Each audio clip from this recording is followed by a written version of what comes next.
Bonsoir, c'est Headline News sur B-News. 23 nouveaux cas positifs de Covid-19 et un décès lié à la maladie au cours des 24 dernières heures. L'information est livrée dans le bulletin épidémiologique quotidien du ministère de la Santé et de l'Action sociale. Ces nouvelles infections, qui proviennent de tests virologiques réalisés sur un échantillon de 1102 individus, révèlent ainsi un taux de positivité de 2,9%. Et ça montre aussi que le Covid-19 est toujours actif au Sénégal, où nous assistons malheureusement à un relâchement des populations qui vaquent à leurs besoins sans masque, participent à des réunions politiques ou sociales ou autres khawarés en toute insouciance ou indiscipline.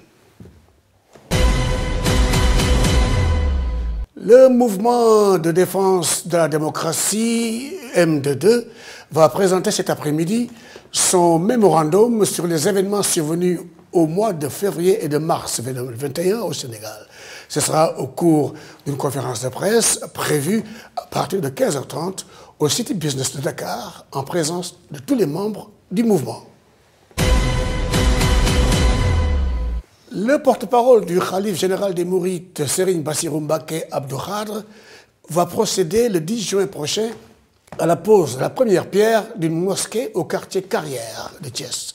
S'exprimant sur le grand événement, le porte-parole du Khalife déclare agir sur instruction du Khalife général des Mourides, Serigne Mountakha Mbacké.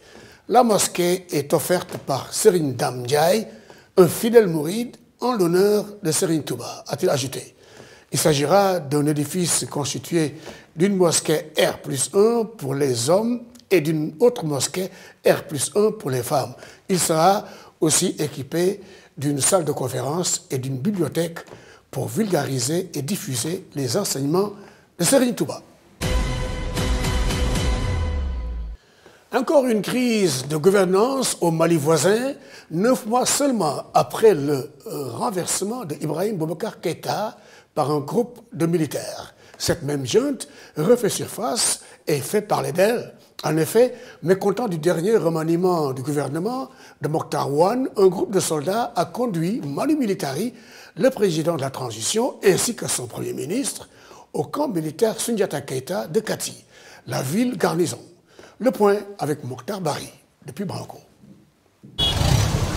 Le colonel Assimi Goïta, vice-président de la transition, a dans un communiqué expliqué cette mise à l'écart. Entre autres raisons, l'incapacité du gouvernement à faire face à la grève de l'UNTM, mais surtout il reproche au duo Ndao Wan de ne l'avoir pas associé à la formation du nouveau gouvernement. Des raisons qui ne passent pas aux yeux de la communauté internationale, partenaire du Mali, mais aussi du Malien Damda.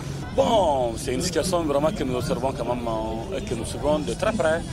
Et nous prions Dieu le Tout-Puissant pour que, d'un moment à l'autre, qu'il y ait une solution favorable pour l'intérêt supérieur de tous les citoyens maliens. La situation qui se passe actuellement chez nous au Mali ici, nous les panafricains, on n'apprécie pas beaucoup. Pourquoi on n'apprécie pas? Parce qu'on s'est dit que ce n'était pas le moment ni l'heure.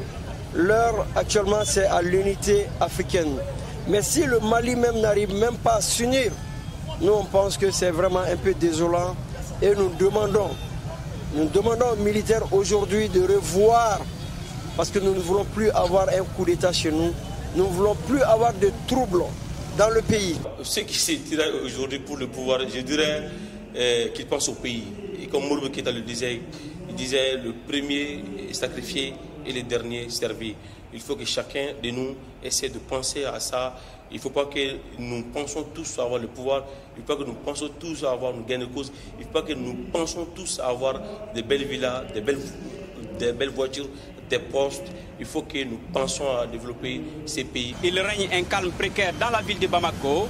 Une tentative de manifestation a été dispersée ce matin par la police. En attendant d'y voir clair, des informations non vérifiées circulent sur les réseaux sociaux. Le président Goodluck Jonathan, envoyé spécial de la CEDEAO, est à Bamako avec une délégation composée de la ministre des Affaires étrangères du Ghana, mais aussi du président de la commission de la CEDEAO. Nous sommes ici, comme vous le savez, en raison des tout derniers développements que le Mali a connus par rapport à la transition.